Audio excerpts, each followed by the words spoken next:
क्या भारतीय जनता पार्टी ने बहराइच में जानबूझकर दंगा करवाया? दोस्तों, एक एफआईआर सामने आने के बाद बहराइच दंगों की असलियत के तार धीरे-धीरे खुलने का दावा किया जा रहा है।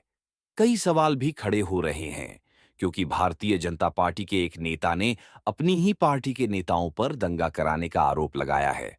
बहराइच में रथ यात्रा के दौरान बवाल हो गया था। गोपाल मिश्रा नाम के एक लड़के की मौत भी हो गई थी।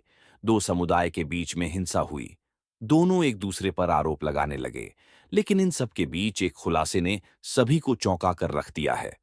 अब बेराई से बीजेपी विधायक ने बीजेपी के ही करीब 10 नेताओं पर बहराइच दंगा फैलाने, पत्थरबाजी करने इतना ही नहीं, गोली चलाने और जान से मारने जैसे गंभीर धाराओं में केस दर्ज करवा दिया है। ऐसे में अब सवाल उठने लगा है कि क्या बहराइच दंगे के पीछे भारतीय जनता पार्टी का हाथ था? क्या जानबूझकर यह दंगा करवाया गया? कई लोगों ने इसको लेकर सवाल खड़े किए हैं।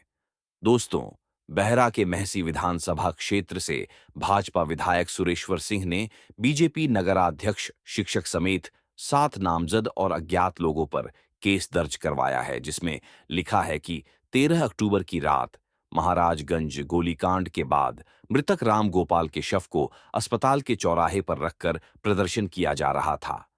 भीड़ को समझाने के लिए वह वहां गए थे। उनके काफिले पर उसी वक्त पत्थरबाजी कर दी गई जब वह अपनी कार से नीचे उतरे और इस दौरान उन पर फायरिंग भी की गई। दोस्तों, यह आरोप लगाते हुए उन्होंने नगर कोतवाली में मुकदमा भी दर्ज करवाया है। नगर कोतवाली में जो विधायक ने मुकदमा दर्ज करवाया है, मेसी के विधायक सुरेश्वर सिंह ने, उन्होंने अपनी एफआईआर में किन बातों का जिक्र किया है, चलिए उन पर भी गौर कर लीजिए। देखिए, इस एफआईआर में लिखा है कि 13 अक्टूबर को महाराजगंज में हुई हिंसा में मृतक राम गोपाल के शव को बहराइच मेडिकल कॉलेज के बाहर गेट पर रखकर भीड़ प्रदर्शन कर रही थी। वह अपने अंगरक्षकों और बाकी सहयोगियों के साथ शव लोगों के पास पहुंचे। इसके बाद डीएम से मिलने सीएमओ कार्यालय पहुंचे, जहां सीएमओ सिटी मजिस्ट्रेट भी मौजूद थे। सभी को साथ लेकर दोबारा से मृतक के परिजनों और ग्रामीणों के पास पहुंचे और बातचीत करके शव को मर्चरी में ले जाने लगे। तभी कुछ उपद्रवी, जिनमें अर्पित श्रीवास्तव, अनुज सिंह रैकवार, शुभम मिश्रा कुश, महेंद्र चौधरी, मनीष चंद्र शुक्ला, पुंडरीक पांडे, अध्यापक सुधांशु सिंह राणा और कुछ अज्ञात लोग थे, जो वहां पर नारेबाजी और गाली गलौज कर रहे थे। शव मोर्चरी में रखकर वो और डीएम जैसे ही आगे बढ़ने लगे और जैसे ही उनकी गाड़ी मुड़ती है, ये लोग कार को रोकने लगते हैं और बाकी बचे लोगों को जान से मारने की नीयत से पत्थर चलाने लगते हैं। उसी दौरान भीड़ से फायरिंग भी होती है। कार का शीशा टूट गया। घटना में उनका बेटा अखंड प्रताप सिंह बाल बाल बचा है, इसका भी जिक्र किया है। यानी उनके बेटे को भी मारने की कोशिश की गई और यह भी दावा किया जा रहा है कि सीसीटीवी फुटेज से इस पूरी घटना का स्पष्टीकरण भी होता है।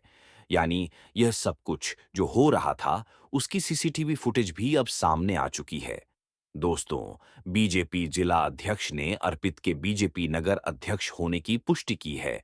नगर कोतवाली पुलिस ने आरोपियों पर दंगा करने, घातक हथियारों से हमला करने, हत्या का प्रयास करने, व्यक्तिगत सुरक्षा खतरे में डालने और तो और मारपीट सही कई और धाराओं में केस दर्ज कर लिया है।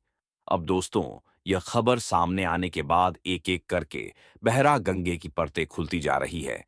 हिंसा कैसे हुई? किसने कराई? किस मकसद से कराई? इस पर विपक्ष अब सवाल उठा रहा है। सभा प्रमुख अखिलेश यादव ने मामले पर एक बयान जारी किया है। अखिलेश कहते हैं कि भारतीय जनता पार्टी ने जानबूझ करके दंगे कराए, क्योंकि उनको पता है कि चुनाव आ गया है। किसी भी सवाल का जवाब जनता में दे नहीं पाएंगे, इसीलिए राजनीतिक लाभ लेने के लिए यह दंगा कराया जा रहा है। सुनिए, और सच्चाई ये है कि भारतीय जनता पार्टी ने जानबूझ करके दंगा कराया, क्योंकि उनको पता है कि चुनाव आ गया है। किसी भी सवाल का जवाब जनता में नहीं दे सकते, इसीलिए राजनीतिक लाभ लेने के लिए जानबूझ करके भारतीय जनता पार्टी ने दंगा कराया है। इसके अलावा दोस्तों, अखिलेश यादव ने सवाल उठाए हैं कि आखिर उस वक्त वहां पर पर्याप्त पुलिस क्यों नहीं थी? प्रशासन का इंतजाम आखिर क्यों नहीं किया गया? ये सब कुछ सरकार की लापरवाही से हो रहा है, ये अखिलेश का कहना है। सुनिए, और जीरो टॉलरेंस की अगर बात की तो आखिरकार पर्याप्त पुलिस क्यों नहीं थी, पर्याप्त प्रशासन का इंतजाम क्यों नहीं था, और जो जानकारी में था प्रशासन को उसके बावजूद भी नहीं किया। कुछ मुझे उम्मीद है कि न्यायालय से न्याय मिलेगा। इसके अलावा दोस्तों, कांग्रेस के नेता सुरेंद्र राजपूत ने भी एक बयान जारी किया। उन्होंने भी सवाल उठाए कि क्या बहराइच का दंगा भाजपा के नेताओं ने करवाया था। क्या भाजपा विधायक सुरेश्वर सिंह और उनके बेटे को इस दंगे की आड़ में मारने की कोशिश की जा रही थी, जैसे जो तमाम आरोप बहराइच के विधायक सुरेश्वर सिंह ने लगाए हैं? उसके आधार पर सुरेंद्र राजपूत क्या कह रहे हैं, सुनिए। क्या बहरा का दंगा सुनियोजित था? क्या सत्ता पर भारतीय जनता पार्टी और सांप्रदायिक ताकतें पहले से ही दंगा कराना चाहती थीं? आज सुरेश्वर सिंह ने जो आरोप लगाया है, वो तो इसी ओर इंगित करता। क्या सुरेश्वर सिंह के परिवार को मारने की साजिश थी? बड़ा दंगा, जिसमें राम गोपाल मिश्रा नाम का लड़का भी मारा गया। एक कई दुकानें जल गईं, कई घर जल गए, कई होंडा के शोरूम जल गए, और देश को और प्रदेश को सांप्रदायिक तनाव में उस दंगे ने ला दिया।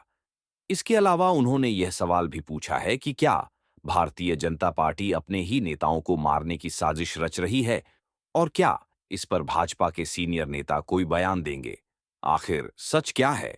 सुरेश्वर सिंह अपने ही नगर अध्यक्ष के खिलाफ एफआईआर लिखवा रहे हैं और कह रहे हैं कि उनके बेटे को मारने की साजिश क्या? भारतीय जनता पार्टी अब अपने ही नेताओं को मारने की साजिशें रच रही है, दंगों के द्वारा।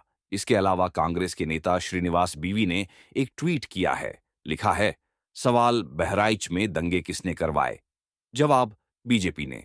दोस्तों, कई लोगों ने इसी तरीके से इस मामले पर सवाल उठा दिए हैं।